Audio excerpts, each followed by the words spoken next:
ಮತ್ತೆ ನಿಮ್ಮದೊಂದು photo viral ಆಗ್ತಾ ಇದೆ. ಕೋಡಿ ಮಠದ ಶ್ರೀಗಳು ಹಿಂದಿನ ನುಡಿದಂತ ಭವಿಷ್ಯ ನಿಜ ಆಗುತ್ತಾ? ರಾಜ್ಯದ ಮಹಿಳಾ ಸೇವಾ ಮಾಡ್ತಾರೆ. ಅದೆಲ್ಲ ನಗಣ್ಯ.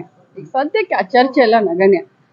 ಮೂಢ ಹಗರಣ ಅಂತ ಒಂದು ಕೇಸ್ನಲ್ಲಿ ಏನೋ ಸುಳ್ಳು ದಾಖಲೆಯನ್ನ ಕೊಟ್ಟು ಏನೋ ಮಾಡ್ತಾ ಇದ್ದಾರೆ ಬಿಜೆಪಿಯವರು.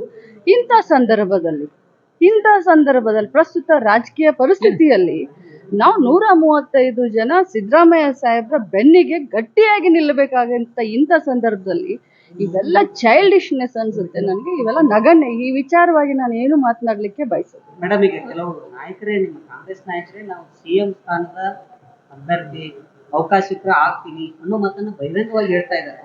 ನೋಡಿ, ನಾನು ಜವಾಬ್ದಾರಿಯುತ ಮತ್ತು ಪಕ್ಷದ ಶಿಸ್ತಿನ ಸಿಪಾಯಿಯಾಗಿ ಹೇಳ್ತೀನಿ. ನಮ್ಮ ಪಕ್ಷ ಒಂದು ಶಿಸ್ತಿನ ಪಕ್ಷ. ಇದಕ್ಕೆ ಒಂದು ಹೈಕಮಾಂಡ್ ಅಂತ ಇದೆ, ಹೈಕಮಾಂಡ್ ನಿರ್ಣಯ ಅಂತ ಇದೆ, ಶಾಸಕಾಂಗ ಪಕ್ಷದಲ್ಲಿ ಶಾಸಕರ ಒಂದು ನಿರ್ಣಯ ಅಂತ ಇದೆ.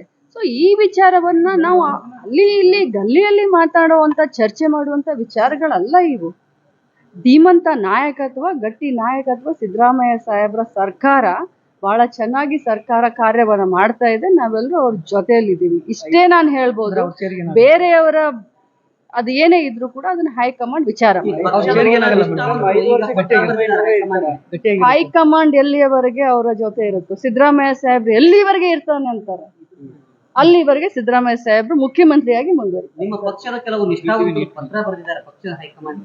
ನೀವು ಮಧ್ಯ ಪ್ರವೇಶ ಮಾಡ್ಬೇಕು, ಇದು ಏನ್ ಕೆಲವೊಂದು ಇದು ನಡೆಸ್ತಾರೆ, ಏನಂತ ಪಕ್ಷಕ್ಕೆ ಡ್ಯಾಮೇಜ್ ಆಗೋ ರೀತಿಯಲ್ಲಿ ಮಾಡ್ತಾ ಇದ್ದಾರೆ.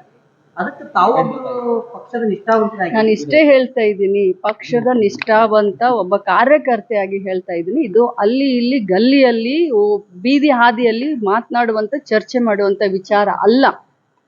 ಧೀಮಂತ ನಾಯಕತ್ವ, ಗಟ್ಟಿ ನಾಯಕತ್ವ ಸಿದ್ದರಾಮಯ್ಯ ಸಾಹೇಬ್ರದಿದೆ. ಅವ್ರು ಎಲ್ಲಿವರೆಗೆ ಮುಂದುವರಿತೀನಂತಾರೋ ಶಾಸಕರು ಎಲ್ಲರ ಬೆಂಬಲ ಅಲ್ಲಿವರೆಗೆ ಅವ್ರಿಗಿರುತ್ತೆ. ಕನ್ನಡಿಗರ ಮೆಚ್ಚಿನ ನಿಮ್ಮ ಪಬ್ಲಿಕ್ ನ್ಯೂಸ್ ಪವರ್ ಕನ್ನಡ. ನಮ್ಮ ಚಾನೆಲ್ ಫಾಲೋ ಮಾಡಿ, ಸಬ್ಸ್ಕ್ರೈಬ್ ಮಾಡಿ, ನೋಟಿಫಿಕೇಶನ್ ಆನ್ ಮಾಡಿ.